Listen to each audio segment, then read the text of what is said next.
Imagine being held captive for over 2 years, cut off from your loved ones, living in constant fear and deprivation.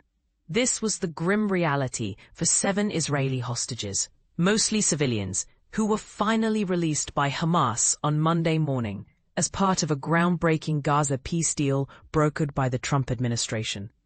But here's where it gets controversial. While this marks a significant step towards peace, the deal has sparked debates about the terms and the broader implications for the region.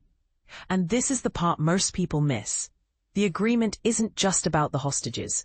It's a complex web of concessions, compromises, and lingering tensions that could shape the future of Israeli-Palestinian relations. The release of the hostages, a key demand by Israel and the US for ending the war, began just before President Trump's arrival in Israel as part of his Middle East tour to solidify his Gaza peace plan. According to the agreement, Hamas was required to release all 20 living hostages by noon local time on Monday.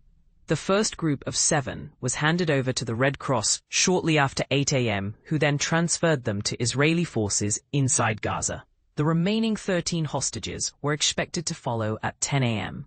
These individuals, who had endured harrowing conditions in underground tunnels with minimal food, water, and medical care since Hamas's October 7th attacks, were to be reunited with their families at a military base outside Gaza, before receiving medical treatment in Israeli hospitals. Israeli officials fear many may be in extremely poor health, a stark reminder of the human cost of this conflict. Here's where it gets even more complicated. As part of the deal, Hamas must also recover the bodies of 28 deceased hostages, including 2 Americans, Itay Chen and Omer Nutra.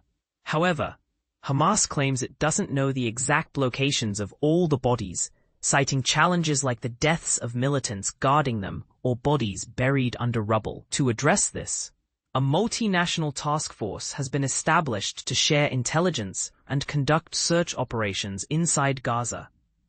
This raises questions about accountability and the feasibility of locating the remains, leaving families in agonizing limbo. In exchange for the hostages, Israel agreed to release 250 Palestinian prisoners serving life sentences, all but 24 of those in Israeli jails. Additionally, 1,700 Palestinians detained by the IDF in Gaza after October 7th will be freed.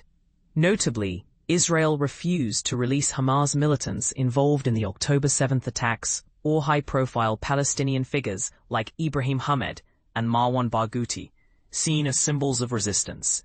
This selective release has fueled criticism from both sides, with some arguing it falls short of true reconciliation. But here's the bigger question. Is this deal a genuine step toward lasting peace, or merely a temporary ceasefire? While Trump has hailed it as a historic achievement, skeptics point to the deep-rooted issues, territorial disputes, political divisions, and mutual distrust that remain unaddressed. The agreement may have ended the immediate hostilities, but the path to sustainable peace is far from clear. What do you think? Is this deal a victory for diplomacy or a band-aid on a much deeper wound? Let's discuss in the comments. Your perspective matters.